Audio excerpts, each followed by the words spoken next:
Respublikamızın bəzi bölgələri endemik bölgələr olduğundan, məsələn ölkəmizdə bir çox klinikalarda tiroidektomiya əməliyyatı daha çox icra olunur və geniş yayılmışdır. Biz də tədris cərrahi klinika olaraq endokrin cərrahi bölümündə bu əməliyyatları yüksək peşə cərrahçısına icra edirik. Və bu gün də əməliyyat etdiyimiz pasiyent uzun müddətdir, 30 ilə yaxındır, qalxana bənzər vəz patologiyası ilə uzun müddət müalicə almış bir pasiyentdir ki, aparılan müalicələrə baxmayaraq xəstədə boğulma, boyun nahiyəsindəki şişkinlik olduğundan cərrahi müalicə üçün bizim klinikaya müraciət etmişdir və xəstə müvafiq əməliyyat önündə hazırlıqdan sonra əməliyyata alındı və əməliyyat neuromonitor, yəni sinir cihazının bilavasitə müşahidə ilə icra olundu və əməliyyatdan sonra da xəstənin səsində heç bir problem olmadı və xəstəni planlaşdırıb sabah evə yola salmağa.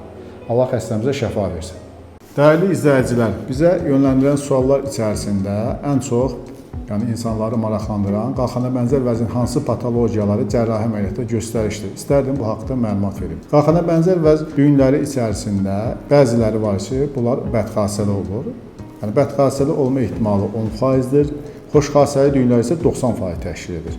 Bəs biz hansı hallarda bu xəstələri əməliyyata yönləndiririk? Birinci əməliyyata göstərişlərdən biri düyünün bədxasəli olması. Bu bilavasitə incə iynə biopsiya ilə təsdiqlənir ki, həqiqətən bu düyün bədxasəlidir.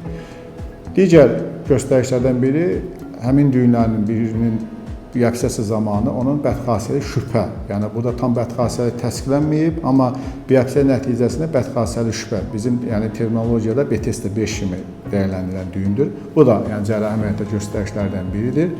Əgər aparılan müalicələr, xəstədə hər hansı bir narahatçılıqları aradan götürmürsə, boğulma əlamətləri davam edirsə, estetik olaraq xəstəni narahatçılığı isə həmən şişkinlik, bu da cərrahi əməliyyatda göstərişlərdən biridir.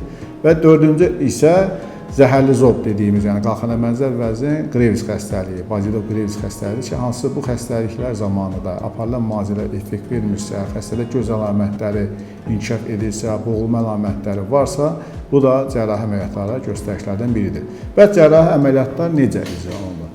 Bizim tədris cərrahi klinikasında cərrahi əməliyyatlar bilavasitə bütün əməliyyatlar zamanı rutin olaraq biz qayıdan qırtlaq hissini təyin etmək üçün neuromonitor, el arasında deyilən səh cihazından istifadə edirik.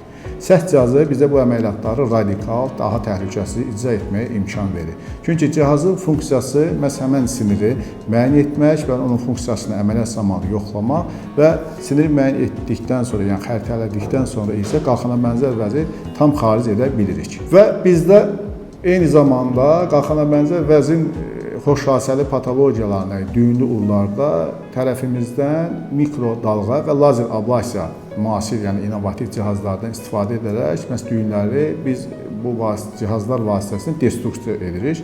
Bəs bu üsullar necə aparılır? Üsullar yerlik yerləşdirmə altında olur. Xəstə xəstəxanada qalmır, hər hansı bir narkoz almır. Əməliyyatdan sonra da 1 saat sonra, maksimum 2 saat sonra xəstəxanada qaldıqdan sonra xəstə evə buraxılır. Və lazer və mikrodalğa ablasiya üsulları yerlik yerləşdirmə altında icra olunur, hər hansı bir kəsik olmur və bilavasitə ultrasəs nəzarəti altında əmin, antena və yaxud lazer ablasiyanın fiberi düyün içərisində yeridilir və cihaz işə salınaraq həmin düyünlərdə ablasiya, destruksiya, yüksək bir temperatur əmələ gəlir ki, həmin temperatur hesabına düyün başlayır müəyyən müddətdən sonra kiçilməyə. Və bunlar da bilavasitə ambulator şəraitdə icra olunur.